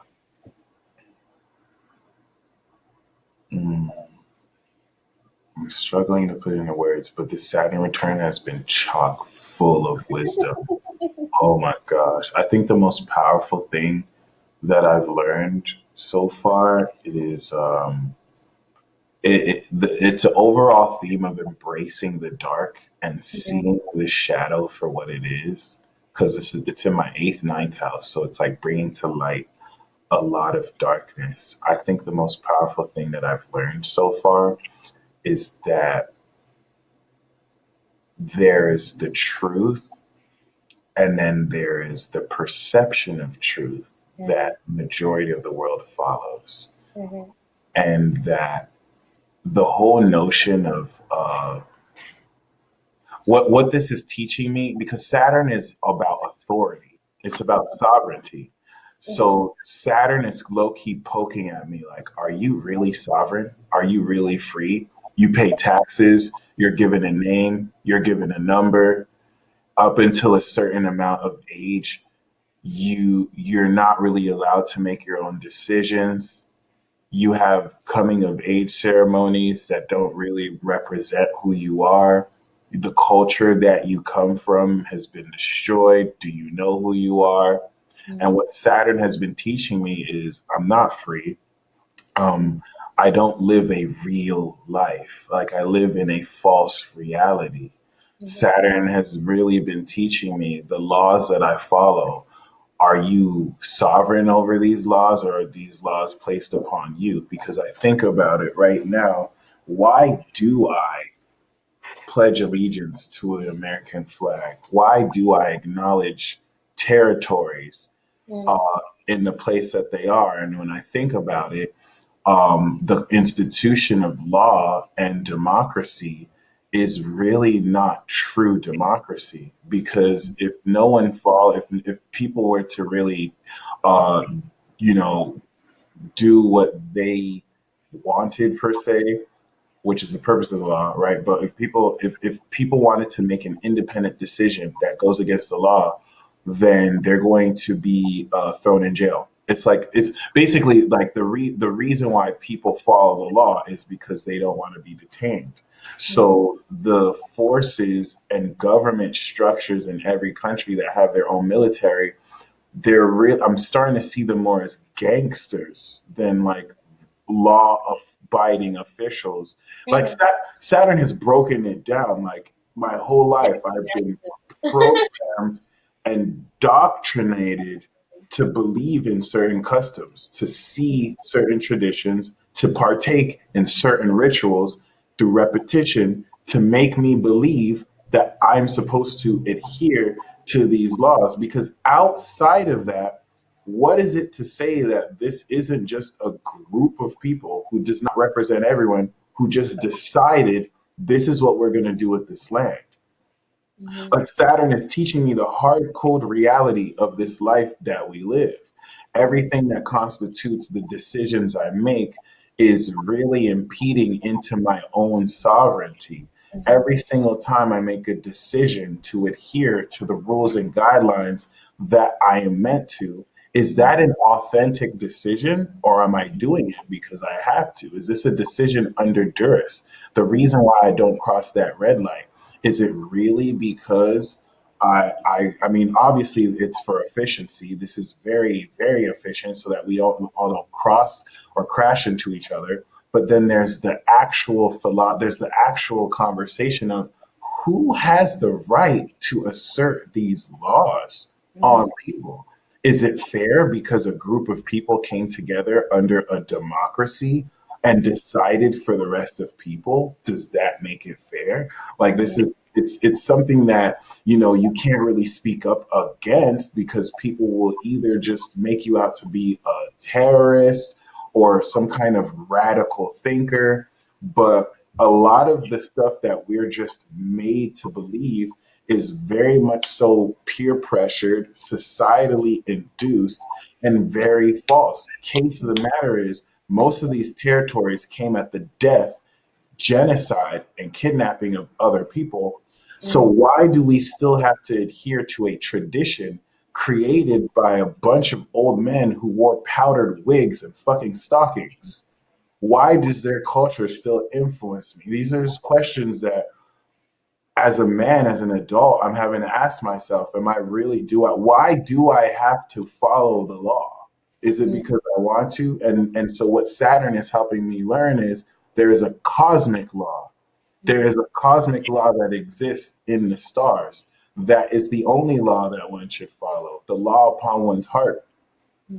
And so it's like control on my soul, all in the name of like corporate veiled terms that gloss this over in a reasonable way. This isn't control, it's democracy. It's fair. We all vote for it, but it's all brainwashing. It's all programming. I mean, like from a child, your child has to go to school and learn rituals and traditions, language that literally rewires that kid's brain to think in a certain pattern, to say certain things. And Saturn has just awakened me up from this delusion, because we have Neptune and Uranus on it. And it's like, hey, homie, like your whole entire life is a complete lie. You don't even know who you are, because from birth, every single facet of you has been stripped. And now you literally have to unlearn it. You've been told you're a black man. That's not true. This is black. I'm not black. I've been told that I'm my name and my last name. I've been told that I'm American. This land is not America. It was just a bunch of people who decided to call it that.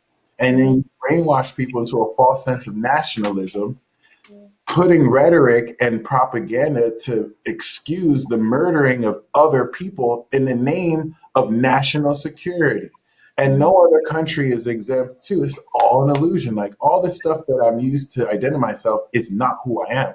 And now you have a whole generation of people seeking themselves, sad, depressed, because they've been giving a lie and they're waking up to find out they're still hungry.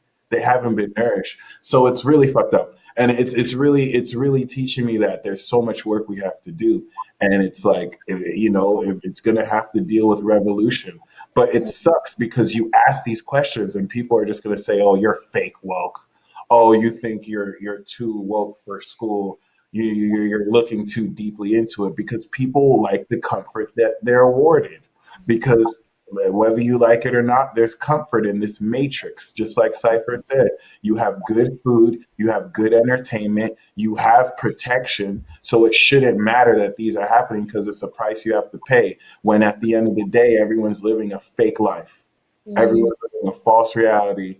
No one really is real and authentic as they could be. Everyone's following trends, and we do the same thing over and over, and not realizing it's insane. And the people who do speak up about it get sentimental awards. The people who do try and change anything by leaking stuff on WikiLeaks get sent to jail. And it happens right in front of your face. People are picked off and killed, and their whole legacies are tarnished because propaganda has lied about them.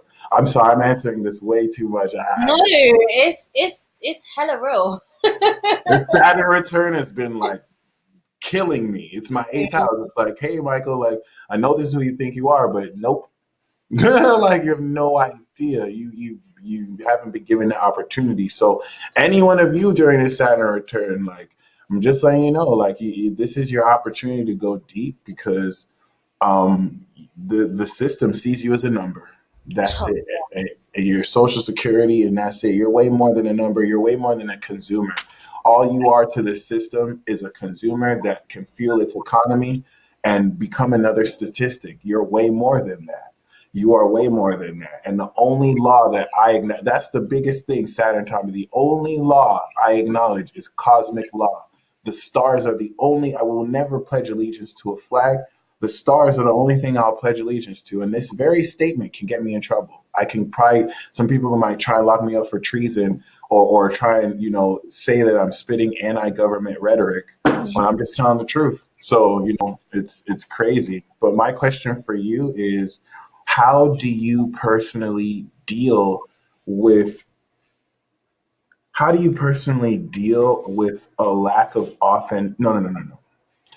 How do you deal? Because I love the Scorpio moon conjunct Pluto. Your souls are so like pure.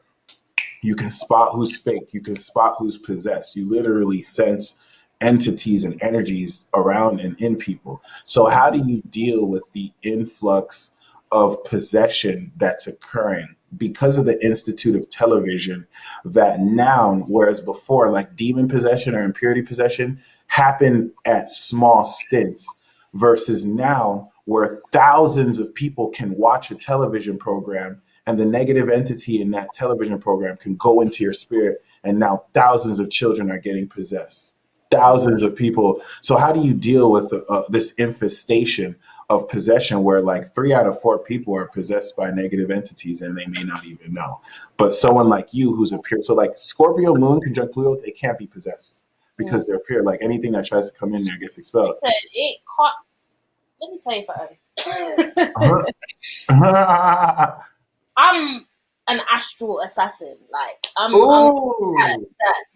that assassin up there. Like there's nothing that can.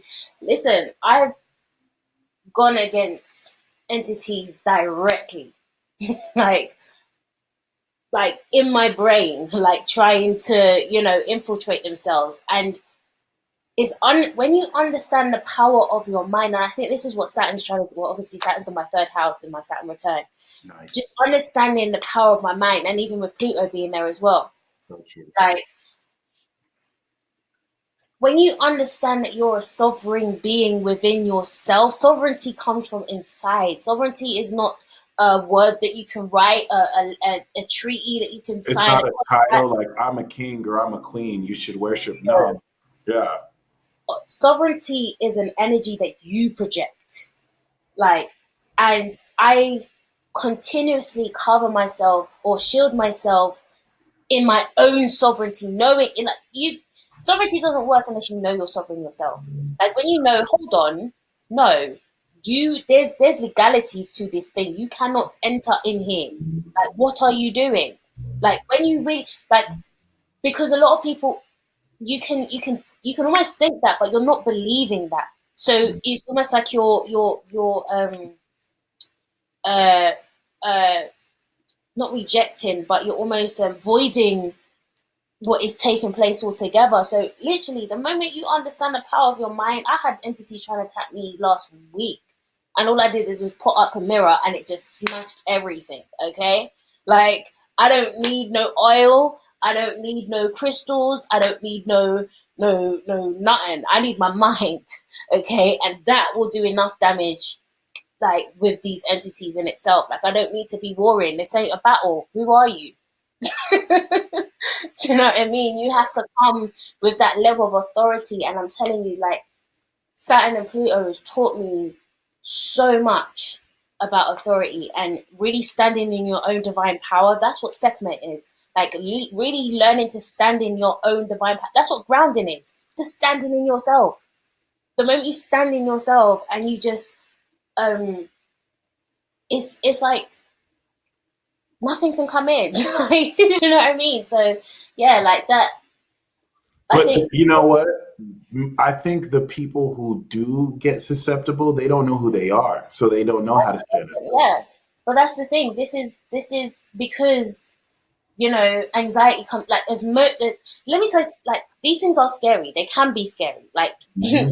I've seen some stuff like that's been. I mean, I've seen someone literally turn into a demon in front of me through the internet, like into some dark entity, and I've been like, "Ooh, okay," like that's mad. But the moment that you're like, no, like you have to, like fear is real, but you have to put up that shield quickly. Like you have to, like the moment that like you have to learn how to snap into yourself quicker and quicker and quicker. Yeah, And I haven't always been able to do that. which I comes was with practice. a very fearful person in my Yeah, childhood. It's only in the last 2 years, approaching my Saturn return, where I was just thrown into the pit, and it's like, yeah, you're gonna have to learn your power. I didn't even know I had these abilities until I was forced into the fire, where I had to learn how to fight hmm myself. hmm You know, Yup. and it's hmm also, yeah, you have no one has power over, no one has more power over yourself than yourself. When you keep affirming that over yourself and start really believing that, nothing can touch you. Forget all of these witch wars and whatever. Entity where? What? Nah. Not about that life. True that. True that. But I love how you mentioned the power of the mind with the Saturn in the third. That's so true. Yeah. That's very You powerful. know? Because there's even a power struggle in there as well. Like I'm just learning these whole like when you see, again, it goes down to just really understanding yourself. If you don't have enough confidence in yourself, if you don't even see yourself as worthy, Hmm. you're not going to have any power to be able to deal with these things because you've already given away your power. Amen. Yep. Right? So yeah. And so okay, yeah, we're on round two now.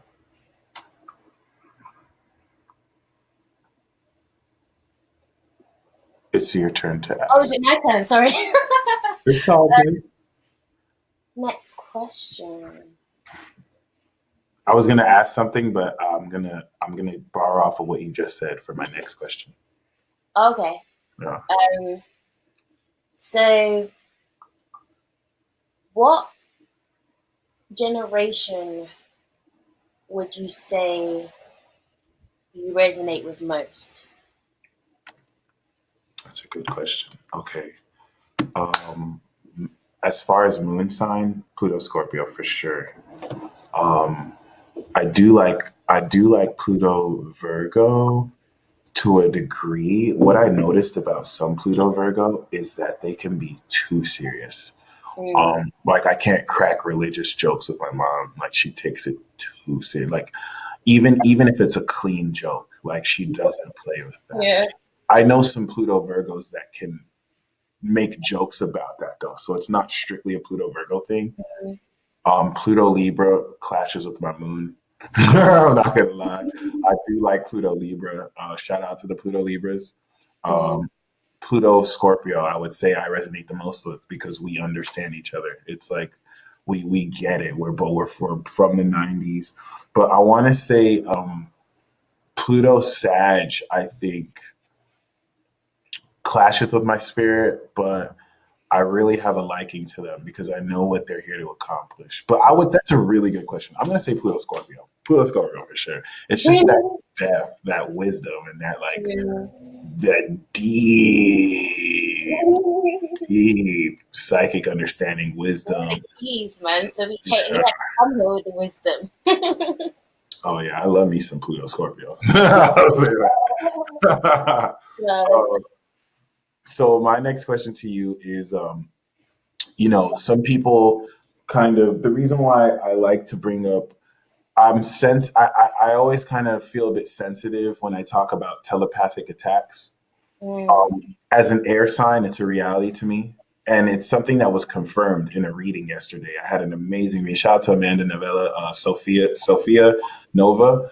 We had a reading yesterday, and she picked up on the telepathic battle that I was going through. And I didn't want to say anything because I know that some people may think it's just schizophrenia. You know what I'm saying? Like, oh, it's not like some people who I tell, they're always like, it's in your head. Like, it's not really telepathic people you're picking up.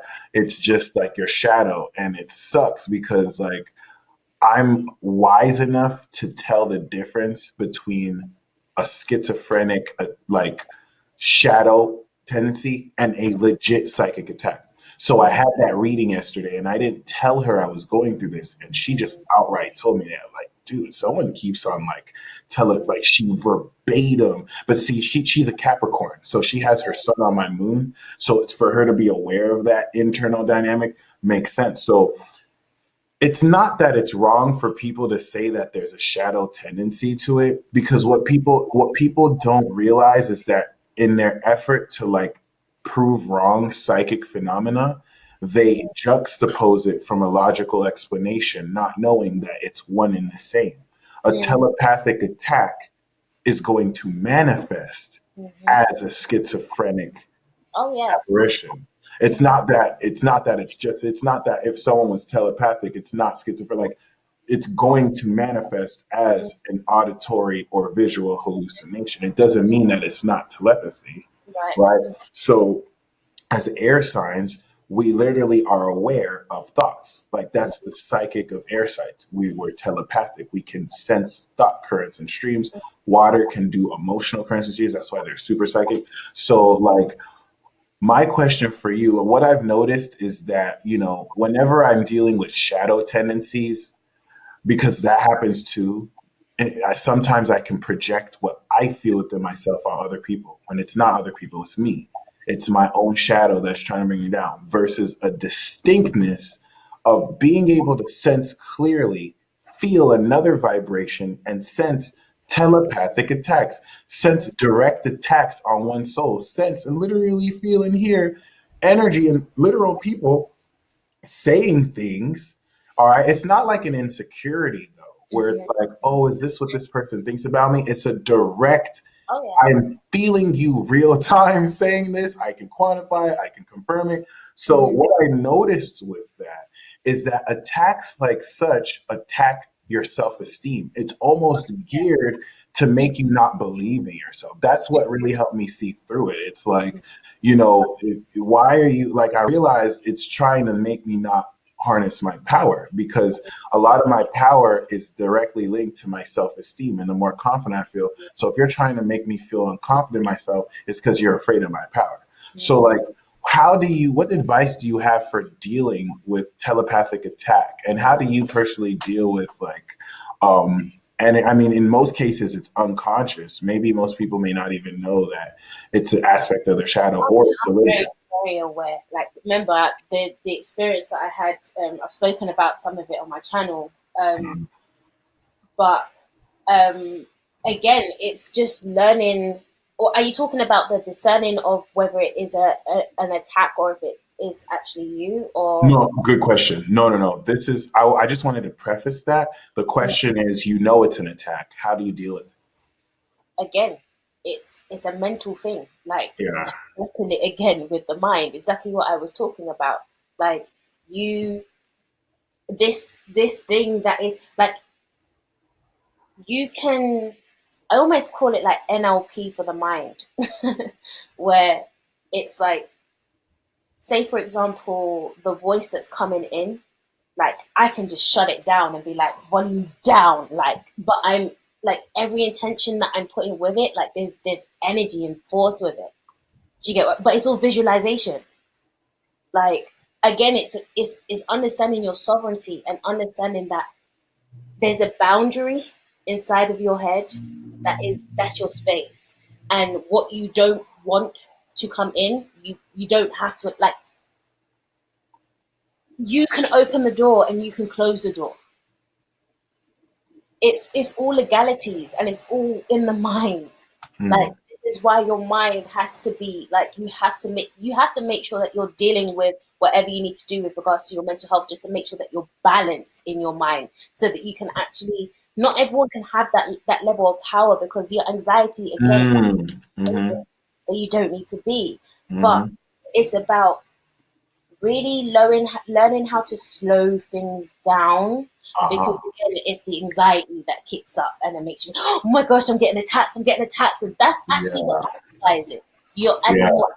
That amplifies it for sure. Yeah, exactly. So if you actually just slow things down and just try to be still, really try to be still, really try to be like, okay, like even the other day, when I had an attack come to me, I literally like saw the attack come in slow-mo. I was like, okay, an attack is here.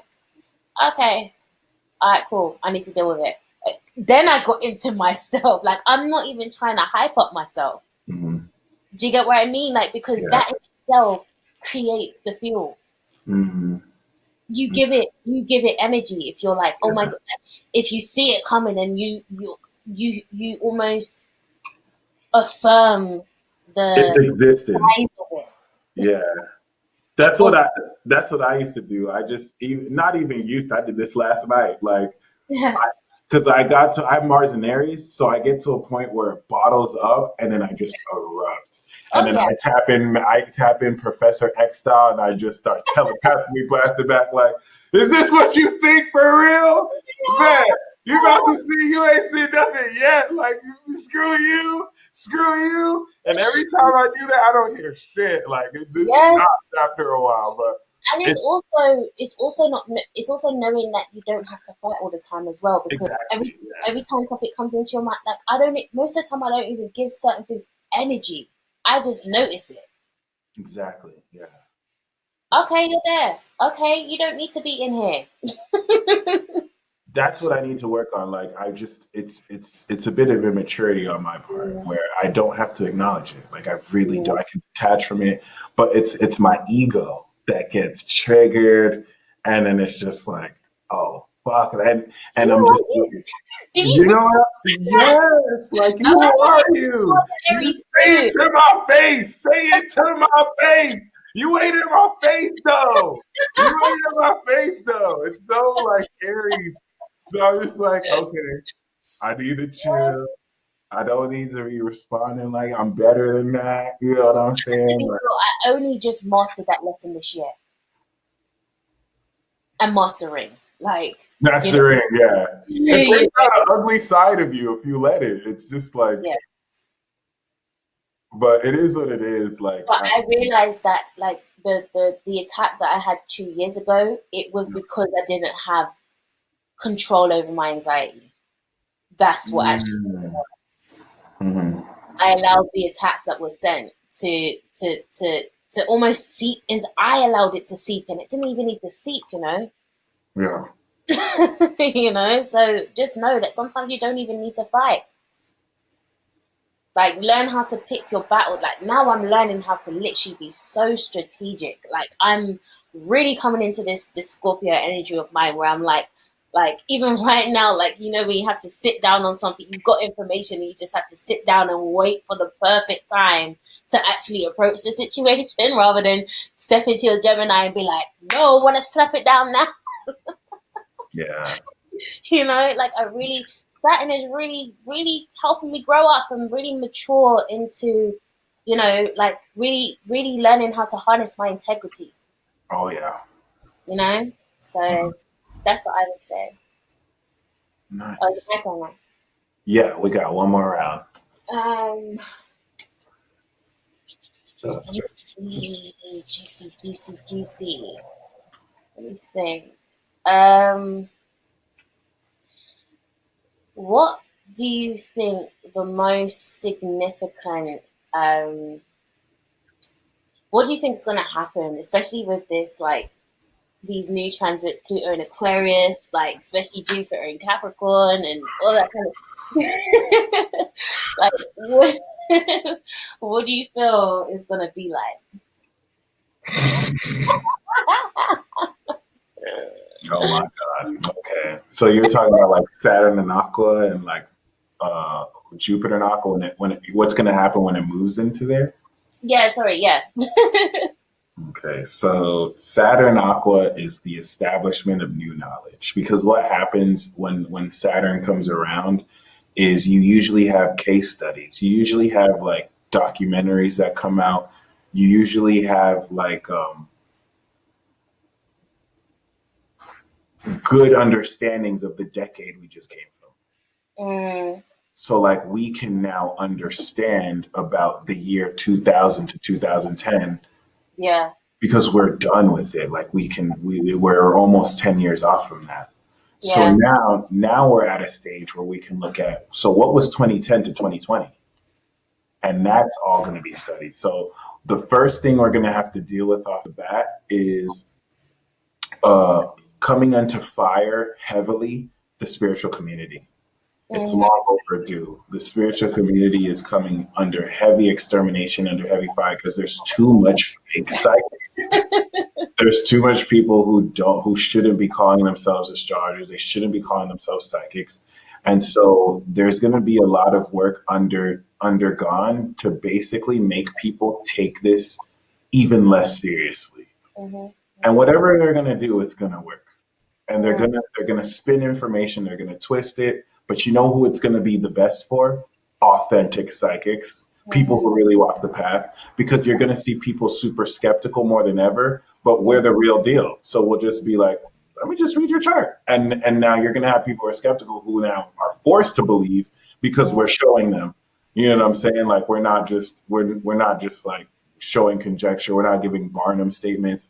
It's gonna force people to be a lot much sharper with what they do. But if you think about Saturn cycling around since '89, right, and then meeting with Pluto, which wasn't back until 1776, Mm-hmm. every single knowledge, every single rhetoric, every single train of thought from 1776 up until now is going into the cosmic sewer bin and trash can. And Mm-hmm. so what Jupiter and Saturn and Aqua represents is a new knowledge. It's the beginning of a greater knowledge that's going to incorporate new scientific findings, new ways of, it's going to debunk a lot of modern scientific findings in the past in the past couple decades. It's going to debunk religious understandings because of our understanding of quantum mechanics, because of our greater understanding of space. This is going to make way for greater understandings of dimensional awareness, where we'll be able to know more about string theory. We'll be able to break through and to learn how to perceive higher dimensions.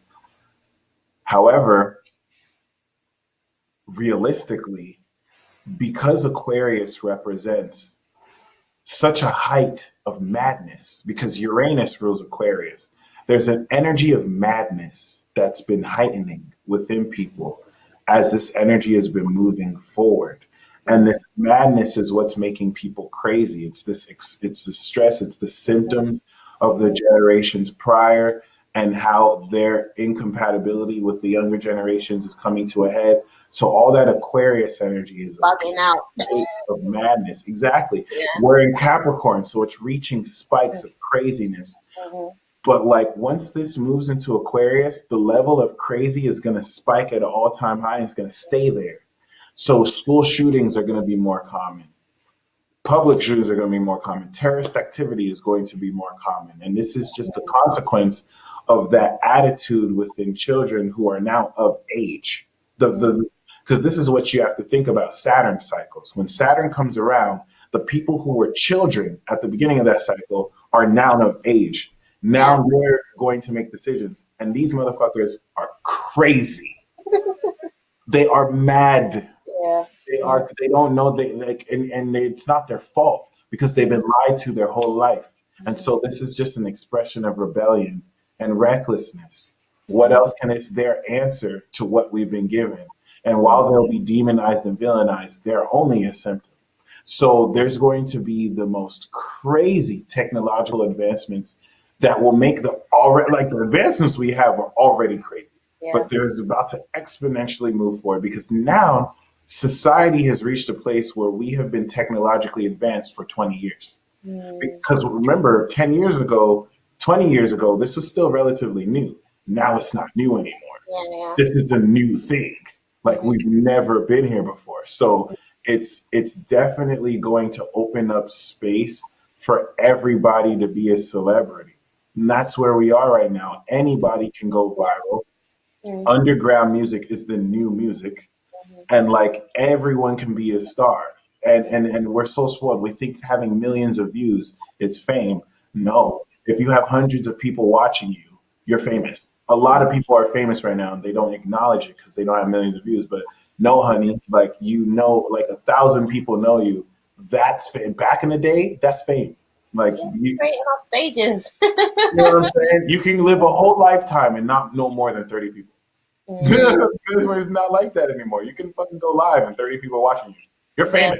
Like that is being well known. So it's a reality adjustment. People have to realize, whoa, like this is where we are right now.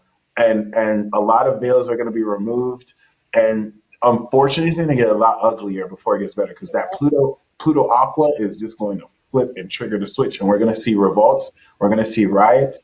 We're going to see that shift between a peaceful demonstration with occasional riots to riots being the new language. This is happening. The media is suppressing this so much. If the media showed you how it is, it's already happening.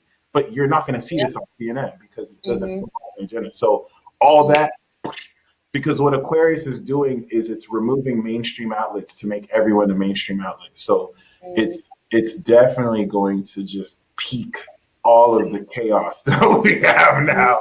And I hate to say it's preparing us for war. Like I thought we would be a generation of peace, but there's still like another 2 wars that need to be fought before all this is like reduced back to nuclear waste. And I do believe there's a mass extinction event on our hands that's going to leave the rest of us to need to create a new world for whoever survives. So, I mean, I hope that does not happen. I hope that doesn't come true. I'm not even going to call that a prediction. It's just a theory. But my final question for you is if you had to choose a fixed sign and a cardinal sign to go on an adventure with, what 2 signs would those be?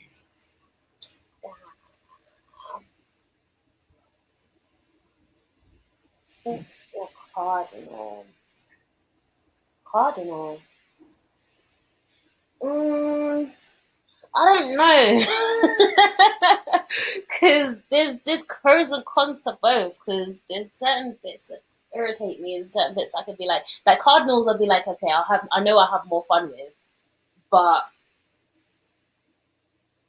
I don't know. It's a hard question. Because together you'd be mutable, cardinal, fixed.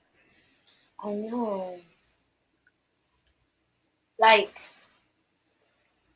it would only be between like a Taurus and an Aries. The fundamental 3, Aries, Taurus, Gemini. That's one of right. People don't know that's one of the best teams. It's the original 3, the fundamental. Yeah. We're not like the last 3, like Pisces. Cap, Aqua, Pisces, I think is the most powerful 3, but we started it. So we're like the original Power Rangers. So right.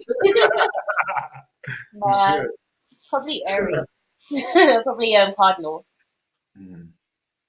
That's what's up. Yeah. we'll see.